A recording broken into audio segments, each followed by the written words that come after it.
What's up, guys? Welcome back to the channel. Welcome back to the Bianconeri zone for some breaking news. Let me call it breaking news because it is breaking news, because up to, I would say, yesterday or the 2 days before we played actually Lecce, the news was coming out saying that, from the same sources, that the Chiesa one, you just put it away like nothing. I think Nico Schira came out, as well, saying there's nothing going on with Chiesa and Juve. By the way, Nico Schira is kind of dropping off, if I'm being honest, when it comes to news, especially Juve news. So I'm not really following other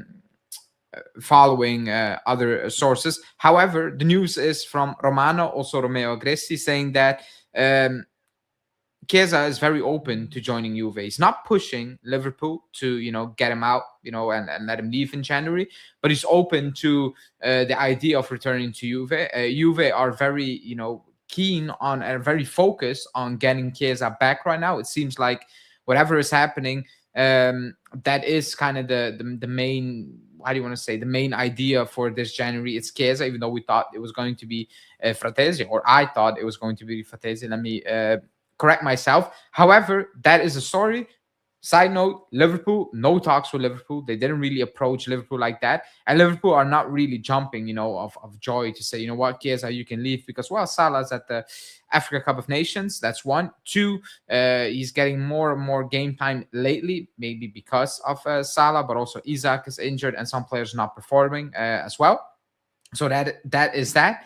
And on the flip side is, we do not want to spend a lot of money, so everyone can say, oh, what's your issue? And we'll talk about it for a 6-month loan deal. Well, the issue is it's not realistic. Liverpool are not going to tell us, here we go, Chiesa, for 6 months, give us 2-3 million. If he comes back injured or not, that's our issue. That's not going to happen. Liverpool, if they would agree of letting Chiesa go, want money, probably not cheap money, that's one. And even if they want to loan him out, it will be with some sort of obligation, etc. And that's where the problem comes into play, because I don't have a feeling the club is looking at Chiesa for a long-term solution, even as a backup, because of his quote-unquote fitness level, and two, also the wages that he probably will drop if he joins. But still, for a backup squad player, I don't think Juve, Comoli, whatever, who's in charge, who's making these decisions, is really jumping at the idea of, it's good to have Chiesa as a Yildiz backup. Yildiz on 6.5 and,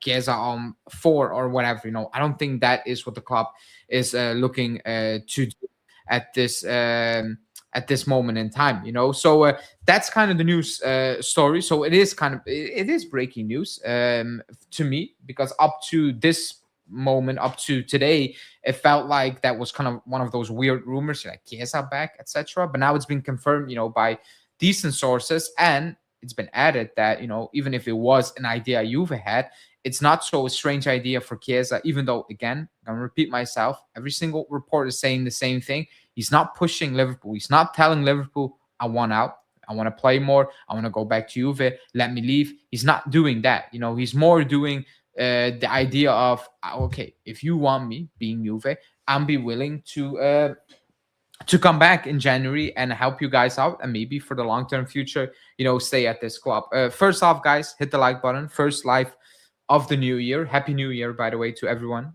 tuning in, rewatching as well. Like I said, during my first video in 26, I was like, hopefully it's going to be a very good year for us. And then the Lecce game happened. So I don't know if I jinxed it, yes or no. Someone saying the Zol play from Chiesa's agent. I doubt he comes. Honestly, gives me Danish guy from Benfica. The Danish guy. Is he Danish? Isn't he Norwegian? Yeah. I don't think it's play from Chiesa's agent, to be honest. Because if that would have been the case, then the story that, Juve are, believe that they can actually convince Chiesa, or that they believe that is a possibility, will be out there. Then the story will be out there that, Juve just back down. I don't think Juve are that stupid at this moment in time when it comes to that. Liverpool has accepted a 6.5 million bid from Juve for Chiesa. No, that was a fake report, by the way. That was a fake account, and that didn't happen. Give us Chiesa on loan with an option to buy. If he succeeds, buy him permanently. He still needs to improve himself. Loan plus option or small fee, whatever. The tricky part will be the salary he wants. I think the tricky part will be convincing Liverpool of letting him go. I think that's the tricky part, on a deal that's, very club friendly or whatever, financially beneficial to us. I don't see that being the case rather than, the wages being an issue, because I'm convinced if Chiesa wants to come back, he will lower his wages. I'm convinced about that. I don't think that is the issue. I think it's more Liverpool. To be honest, I don't want him back. Aside from the fact that in most cases it doesn't work out when you come back to your ex, there were also selfish reasons why he left us. Of course, I understand him. He needs playing time to get back to the World Cup, but is even physically capable of helping us. Now, when it comes to Chiesa, in the comment section, let me know if you want Chiesa back, yes or no. I'm going to repeat what I've always said. I'm against bringing ex-players back. And when I say ex-players, somebody said, oh, you don't want Dean Huijsen back at the club? Huijsen played the same amount of minutes I did and you did for the club. He didn't play for the club, period. But when it comes to players who had a past at the club, I always think it's not a good idea to come back for every other reason. Now, especially long term. Now, if you get him on a loan with no commitment, I'm like, you know what? Fine, I guess. But will that be the needle mover? Not really, because he's not going to be starting unless he's going to be pushed to the right-hand side. He's going to be the backup to Yildiz. And most of the time, Yildiz is going to play. So is that improving the starting 11? No, I don't think that's improving the starting 11. That's one issue I have with it. Now, the flip side, if it's a 6-month loan, I've been watching Conceição for over a year right now, and I can actually name the good games he has by memory. That's not a good sign. That's an extremely inconsistent player, frustrating against Lecce. Like, watching him play is hella frustrating.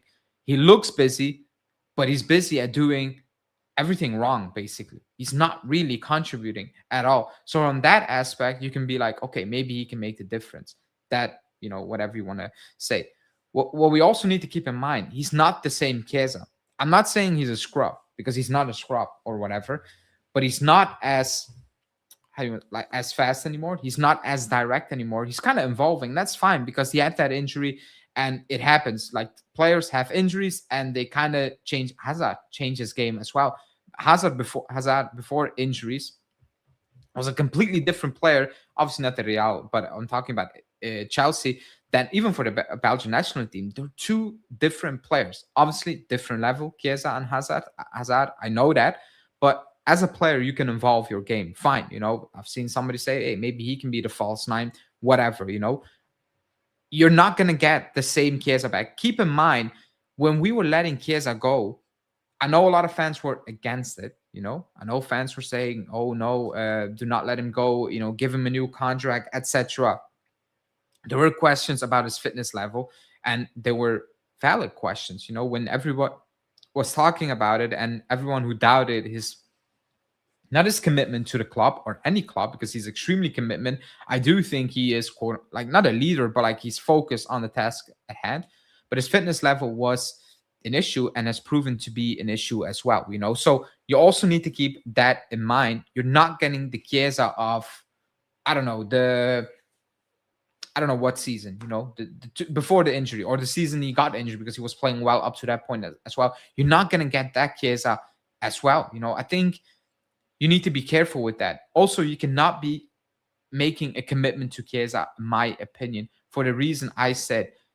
It feels like it's not panicking, but it's doing things not for the long-term future. You cannot commit, in my opinion, right now in January to Chiesa for the next 2-3 years. And I say that when you get him potentially from Liverpool, include an obligation in it, even if it's a cheap one, I don't think that's a smart thing to do. Even though we need a Yildiz backup, we 100%, if Yildiz goes down, we have nothing, because Conceição on the other side is proving to be, I won't say nothing, but like once in a blue moon, he contributes like consistently throughout the game. I've seen people talk about Yildiz in the media that he didn't have a good game. Yildiz created, I think, 5 chances against Lecce, 3 of them in the first 30 minutes of the game.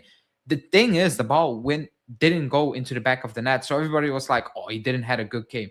He was cooking Lecce. He did more than enough to get the team over the line, or with the help of his teammates, it didn't happen. So if Yildiz goes down, we have a massive issue because Conceição is not that guy, and Zegrova is also not that guy at this moment in time as well. Looking busy, but the output is not very consistent.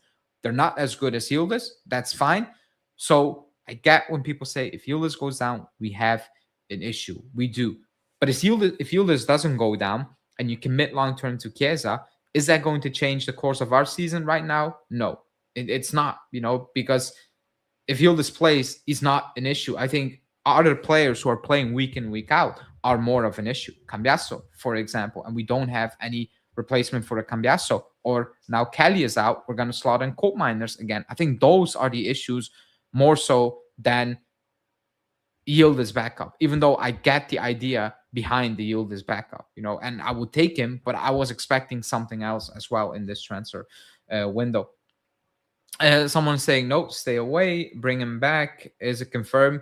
Well, nothing is confirmed. It's been reported that he will be willing, like, if Liverpool, like, you can leave, then he's coming back to Juve because he wants to come back. He's very open to coming back, but he's not pushing Liverpool into letting him go. Like, he's not telling Liverpool I want to leave, etc. This is why I support alone. We don't know how good Chiesa is in the Serie A. Also, as you said, Conceição isn't doing well and needs to get less playing time. Stay away from Italian players in general. I love Chiesa back because of what he's done for us, but Samacic and Sheldrup might be better options. Samacic will cost a lot of money, by the way. It will cost a lot of money. It will cost in the 20 millions, and I don't think the club is willing. Nor I don't think we should be paying that for Samacic in January as well.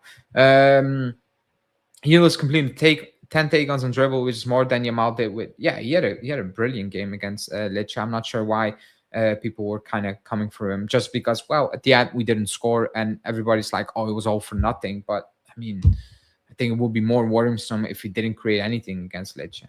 I'm all for Chiesa coming back. However, it's still not going to solve our David Openda scoring problem 100%. I don't think we can fix the David whatever Openda, Milik, Vlahovic problem at this moment in time, because there's no player out there who will fix that in January realistically for us to get. I think more things will needed to be tweaked in the summer, not just only David and Openda.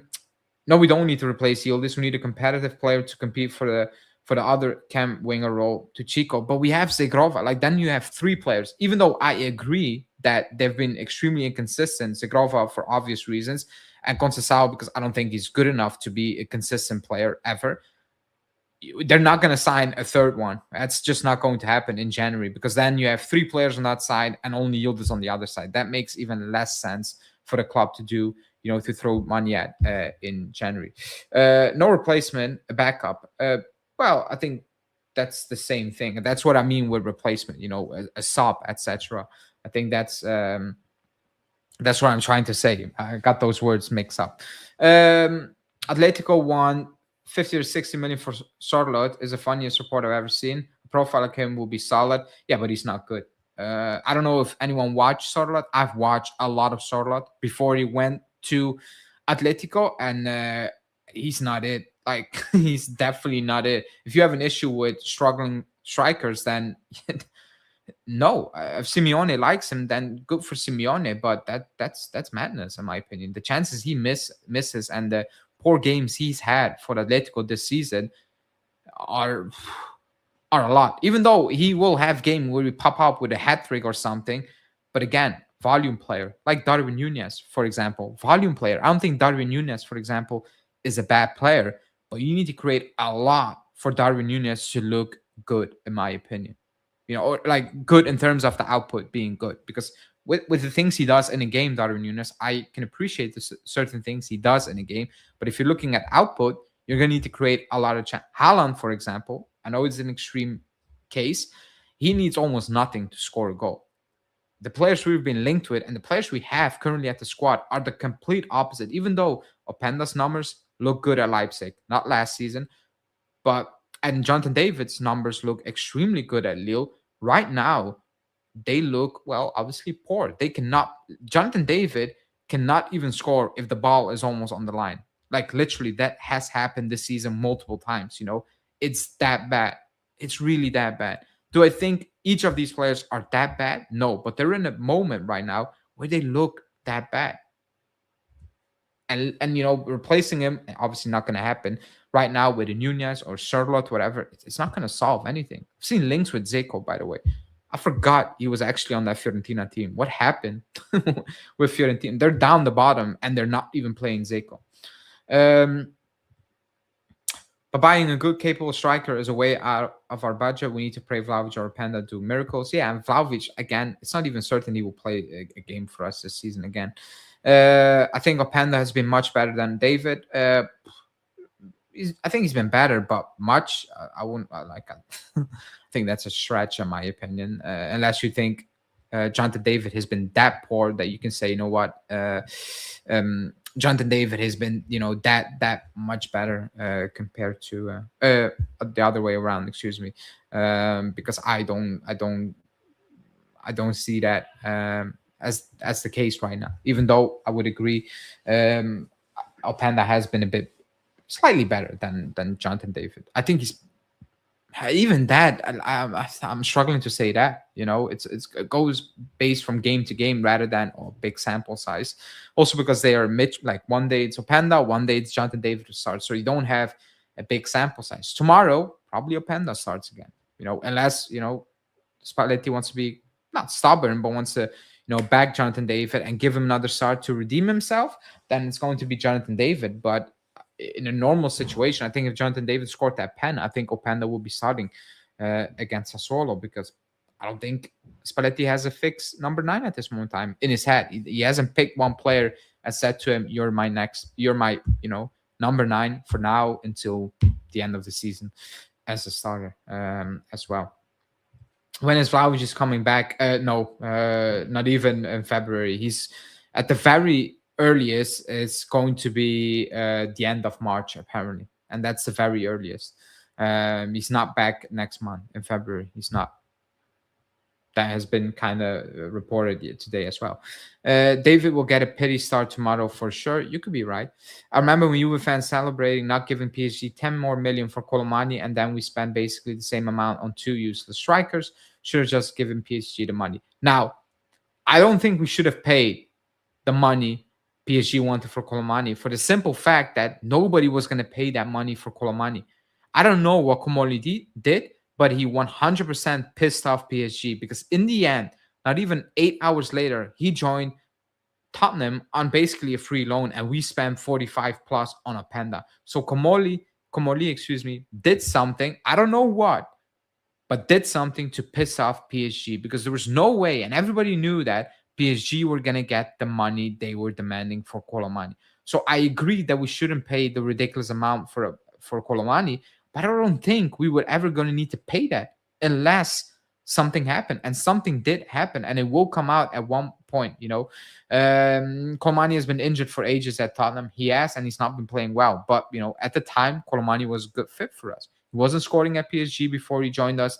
And then he scored, 10 goals in about 12 games or something, or 14 games, whatever ridiculous it was. And he dragged us into top 4. If it wasn't for Colomani, we wouldn't be getting that top 4. The goals he scored, the clutch goals he scored, important goals, impact he had on that team was vital. And just fit. You can see he felt at ease at Juve. He felt like, I need to be there. Funny enough, that quote popped up from when the pen, because he was asked when he needed to take that pen afterwards, and he said, I don't see it as a pressure thing, taking a pen. He says, I see it as an opportunity to get, quote unquote, an easy goal, a stat pad, basically. So, you can feel that he wanted to be at Juve. He wanted to play for us, and you can feel, and he felt that he was like, this is the place where I can be myself and I can redeem myself. And he was doing it. I think that is more of an issue. Commonly should have absolutely no say on players once we have a new sporting director. He's worse than Giuntoli. Well, if you have a sporting director, then obviously he will need to have no say at all. But again, Ottolini, I don't know if he's any good as well. We are doing weird things, when it comes to decisions. We're getting, not the top guys. We're not going to get the proven at the highest stage type of people, and that might have been what is the issue right now, that we don't have the right guys in the right places. And I don't know if Ottolini is that guy. I don't. Only time will tell. If you go for easy targets, as you get Tonali, whatever the fee is, you like for Tonali to flop, you need to do a very poor job, I guess. So you can almost, it's impossible to not hit on those type of players. When it comes to doing a good job for Ottolini or whatever, will be to get a right back in who's not going to cost you 60, 70 million, etc., and is going to have an impact. To get a solution for the striker position that's not going to cost you 80 and plus million. That is where we're going to see if Ottolini is a good guy or not. Because if you have a Chelsea budget, on paper, it's easy to build a good team, even though Chelsea built a poor team. But again, they spent 100 million euros on Gittins and Garnacho, which was obviously a piss poor decision. But still, with more money, you can do a better job. It's what you're going to do with less money, which is our situation. We have less money and we need to fill in so many positions. That's where, the difference is going to be made. That's where we will probably judge Ottolini in terms of, okay, you're doing a good job or you're not doing a good job, because if you get Tonali over the line and you overpay, then everybody will say, well, everybody could have done that. You could have given, I don't know, Alcon, the keys to get that deal done. You just pay the money, Newcastle one, and you get Tonali in, or wherever, for that matter. Only good thing Comoli has done well so far is sign Spalletti, and that is still unproven for sure. I miss Beppe Marotta. Yeah, those were the good old days, I guess. But again, the first season Beppe Marotta joined.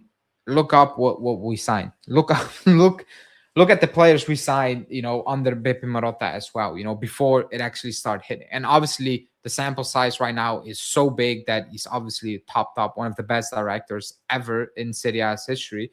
But he started off very odd as well. And then he started hitting, obviously getting Conte, and Conte being that guy helped. But, Vidal, kind of cheap, Lichtsteiner, Pirlo on the free, that, Khedira on the free, Pogba on the free, like those deals, Tevez for very cheap, like those were difference makers, like 100%. Like all the players we signed back then, almost everything, because yes, we signed Peluso and we had Pacienza. We still had those type of players. Estigarribia, not world beaters, did a job for one game or whatever. But most of the players we signed back then were just straight hits. Even like a player like Lemina wasn't a flop. Like he was a decent enough player. I would give Dim an next shot. No, I don't want to do it. Firing Marotta by Agnelli is what led to the downfall of Juve. He left. Like they agreed to leave because the club was going to a different direction. So you can assume, like you can say it's like kind of firing because you went against a proven guy who helped you build that squad, but they just didn't agree on the vision of the club. And by the looks of it, you can say he was right, even though the pandemic didn't help him. You signed Ronaldo and you couldn't maximize the output from Ronaldo, like from stadium, sponsorships, etc. And then on the pitch, it kind of crumbled altogether. We didn't compete for the Champions League, and after Sarri, it all kind of collapsed. So yeah, I mean that also didn't help at all. It didn't help at all.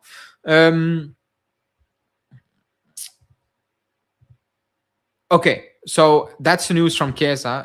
Excuse me, I was thinking as well. Mirko Natale keeps retweeting things, etc. I've seen the Gonzalez thing from West Ham. I hope that's completely fake news. That's again not a player that's gonna have any impact on the club. If you sign players West Ham are putting out of the squad, with all due respect, they're in relegation. They're almost going down if they don't beat Nottingham Forest on the weekend. You're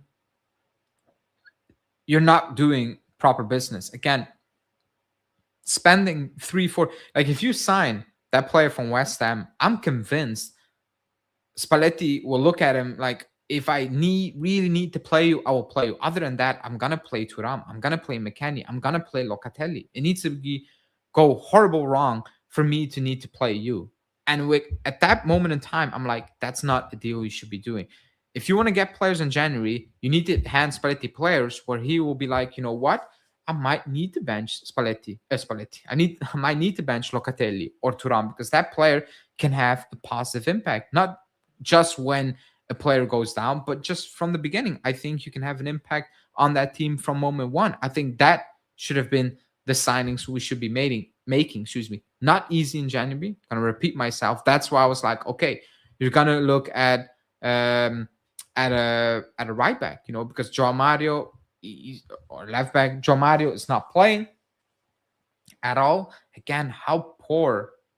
Like I cannot even like we've seen Joao Mario play, and defensively it doesn't look good, but we've not seen enough to say how bad of a player must you be for Tudor to say no thanks and Spalletti say, who are you? Literally, like, who are you? Because he's not giving him even garbage time minutes. How poor of a player must Joao Mario be? And we were warned by Porto fans in the summer, and when we were linked with Joao Mario, again, I don't watch Porto, so I went back to clips and and stats and articles, and I was like, okay, if you don't rate Alberto Costa, but we are getting a very average player in return, and by the looks of it, we got a very average, and I'm being nice, average player in return, even though we cannot base it on a sample size we've seen with our own eyes. We need to base it on the fact that two coaches are not even giving him garbage time minutes. That's how bad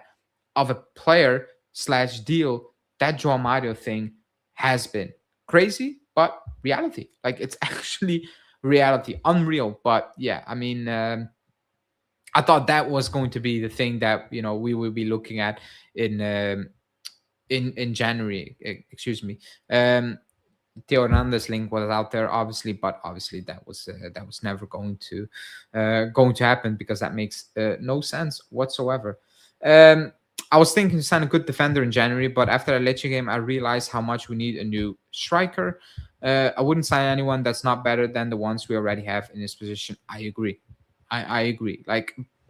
But repeat myself for the fifth time. Sorry, it's difficult to do that in January unless you can spend a lot of money. It's difficult / impossible, however you want to dress it up. It's not easy. It's just not easy to do, especially if you don't even want to pay a couple of millions to get a player over the line. If you don't get an upgrade version of your current players, you don't sign anyone. In our case, I wouldn't sign anyone. I agree.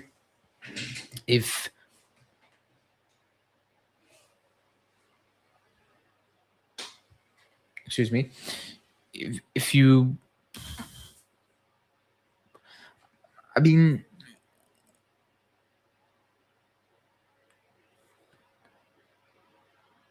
who can we upgrade on right now? Realistically, is it David? Maybe. I don't know, Kelly at the back, just center back, a striker. Realistically as well, like unrealistically, I would keep Bremer in the starting 11. I will keep Yildiz, and other than that, I'm okay with replacing anyone. Basically, it's not realistic, but for me, that is the thought process. Oh, everyone can be replaced. You cannot replace Yildiz, you cannot replace Bremer in a realistic way financially. I think other than that, everyone is replaceable. The issue is in January, it's almost impossible to do that for us because who is going to let his it's like somebody coming in right now in the market and say we want Yildiz or Bremer. We're not going to let them go. Other teams are not going to let them go as well.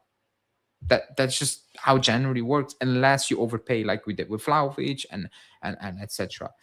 Kelly has been good, I think. Yeah, but in an ideal world, I don't want to see Kelly in this team. Ideal situation, Kelly is not good enough to start for Juve. Senesi is the best possible player we could get, but Barca probably sign him on a free this summer. Could be the case, but I don't think Bournemouth are letting him go right now. You can't rely on Bremer even being fit. But I mean, if he's fit, he's our best player by a country map. Our best defender. Even though he looked sus with the goal against Udinese, but against Lecce, but so did Kalulu, so did Camiasso. They all did with that goal. But if he's fit, excuse me, he's the best defender in the league. Even if we spend it on attacker, we should still be stuck with two bets. We would still be stuck with two bad strikers up top. Yeah, again, it's summer issue on big money. We pay big money for him, big wages, etc. That's something we need. That's why I keep saying, Spalletti, you're gonna need to find a way to get these guys going, even if it's half decent. If they convert 50% of the chances, that would be right now. They're converting not even 10% of their chances. The chances David missed this season or Openda on Saturday are crazy. It can happen once. If it happens every single time, we need to talk about the fact that it's crazy and it's ridiculous. It's not like, like when Spalletti comes out and he's like, David is low on confidence, Openda is low on confidence. I'm like, it's January. They've been here 5-6 months. Like, we're asking them to play football. We're not asking them to do something ridiculous that they never done. And it's not one, it's two players. That's a weird part. So we have two players we just bought in the same position, quote unquote, and they both have the same issue. They cannot confirm. They have no confidence. I'm like, what happened? Like, not one, but two. Like, what is the issue? Because they're not that poor. Even though I don't rate them that highly, they're not this poor. Neither of the two are this poor.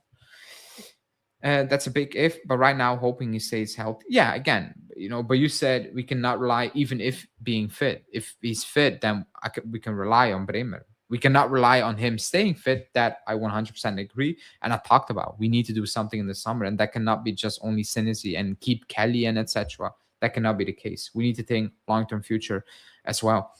We need a very smart football brain to find good players in January with small budget. Again, that is the task at hand, and it's not easy. Vlahovic off the bench has more goals than David has this year, and he hasn't played in months. Yeah, and Vlahovic as a starter almost has no goals. That is kind of the the weird situation we're in as a club. One is good off the bench and completely, but almost useless as a starter, and the other two are kind of useless as a starter or off the bench. So how are you going to fix that? I know Milik was back and Spalletti was hyping him up, but he's injured yet again. Shocker. But not shocked at all. If you have not been staying fit for about 2 years right now, then you're not going to stay fit anymore. It's impossible. It's just impossible to stay fit. It's just not viable at all. Let me see what else news I wanted to talk about before I will let you guys leave as well, because I know everyone has better things to do. Okay, I do want to talk. Excuse me, about the link to Pellegrino from Parma. Excuse me, who? Because I watched the game against Fiorentina. I watched Parma-Fiorentina last week. Don't ask me why, but I did. I also watched Fiorentina-Cremonese this week, funnily enough. But I watched Parma-Fiorentina, and he was cooking Fiorentina Pellegrino. I think he's 24, 23 years old, something like that. Parma not letting him go in January. Also, to assume he comes in and will be your out-and-out, goal scorer, etc. It's not fair towards him as well. Even though I like him, like, he is a player, I want to say, like, okay, he's not Tevez at all, like, not even close. But their mindset, the way they want to play football, is like Tevez in terms of they never give up. It's 100%. It's every single minute of the game. Like, it's going in there, even though you're, should be a flair player, whatever you want to call it. But he's a very good player. He is a very good player, a very interesting profile. But he's not going to turn the tables around for this club at this moment in time. It won't be fair as well towards him to say, what, we'll pay the money, come in January, you're going to need to resolve the issues we have with Vlahovic being injured, John David not scoring, Openda not scoring, and etc. I don't think it's fair to expect that from him. He will be a very good piece if you had something already in place up front, and that is not the case at this moment in time. We have nothing. The only thing we have in play The only thing we have ready, and you can say, that is 100% good, is Yildiz up front. Other than that, we have question marks. Jonathan David is a question mark. Panda is a question mark. Segrova is a question mark. Vlahovic is out on a free. Conceição is a question mark every single week. The only thing we know is working is Yildiz. That is a massive, massive issue. It's not one player or one position. It's two positions and 4 or 5 players. That's crazy when you think about it. Usually you have an issue maybe at the back and maybe at the left wing. We have issues from right wing to the striker position. With all the options we have, none of them are performing on a consistent basis. Some just never, ever, let alone inconsistent, just not once consistent. So that is kind of spooky. It is spooky, and it's like Spalletti said. He said, I can give them directions, but the last 16 meters, it comes down to decisions the players make. And if you have players like Conceição making poor decision every single time, or Jonathan David making wrong decisions, then this is what you will get. A very inconsistent front line who one game can score a couple of goals, the other game create nothing, or the other game against Lecce create a lot, but score no goals basically at all. So how do you fix that with the players you have? No idea. The fullback position can at least be improved this January. Well, obviously because you're not using João Mario. So I agree. I think we're stronger with him on the team, but it doesn't resolve an issue we have. When it comes to Pellegrino, okay, I agree. It's not going to resolve the scoring issue. It's maybe going to improve us because he will chip in with goals. But overall, big picture, it's not going to solve the big issues we have at this club. And again, you cannot solve those issues, in January. That's just my opinion, and that's how I'm looking at it at this moment in time. You talked about the right back position. As a right back, I've been watching Sunderland, and they have a guy Mukiele who's playing out of his skin. They got him from PSG for 12 million. He's cooking there. I would take him, to be honest. Yeah, Sunderland not letting him go, but actually the entire Sunderland team, Xhaka is probably the signing of the season in the Premier League. The impact he's having, like the entire Sunderland team, from the championship, even though they spent money, they didn't spend it on players everyone wanted. They spend it on good prospect in terms of like they still need to really, really break out, on the big stage, and they're all doing it. So credit to them. Have you changed your mind on re-signing McKennie? He's probably our second best player right now. I think he deserves a new contract. No, I didn't change my mind. I'll give him my props. I do, 100%. But in that position, I still think you can get better. Now, if the club re-signs McKennie, I'm not gonna scream doom and gloom because he's not the biggest issue. But if they don't re-sign McKennie, I'm not gonna go crazy because I don't know what the demands are. I know his agent came out on social media saying, it's all lies that we're asking for more money. But that's the case. If it wasn't about money, he would have re-signed that contract right now. Like, whatever his agent says, if it wasn't about money, then he would have, we would have tied him up to a new deal. Because I don't think the club is looking at McKennie right now and saying, you're poor. That's why we're not handing you a new contract. That's not the issue. It's always about money. Whatever his agent says, whatever the club will say, it's about money. But McKennie has been playing well. I said he will score 8 goals when Spalletti came in. He's on 3. I think he can get to 8 in all competition because I know how Spalletti plays. I know the good things McKennie can do, and these are the good things McKennie can do. But are there better players at doing that out there? Yes. Is it realistic to get them when we have so many other needs? No. So again, if they end up keeping McKennie and that's the output Spalletti can get out of him, then fine. I just want to win. But I'm still I haven't changed my mind just because he turned it up right now. Same for Kelly. He doesn't look as bad as last season, but if the club is like, we can sell Kenny in the summer, I'm like, yeah, do it. Because at the end, I want better for this club. And, these players are not it. And they have proven to not be it. They all these players have had good periods, and every single time the result is the same. Keep that in mind. You need to keep that in mind with any player, being that Cambiasso or Locatelli or just name it. All these players have had good moments and then have bad moments again, and then have good moments again, and in the end, it's always the same thing. That's not going to change. McKennie rejected Villa because he wanted insane wages. Yeah, also I don't think he wanted to play for Villa, and that's why he asked for the insane wages, because if as Villa said we are giving you that, he would have joined them. He would have joined them, in my opinion.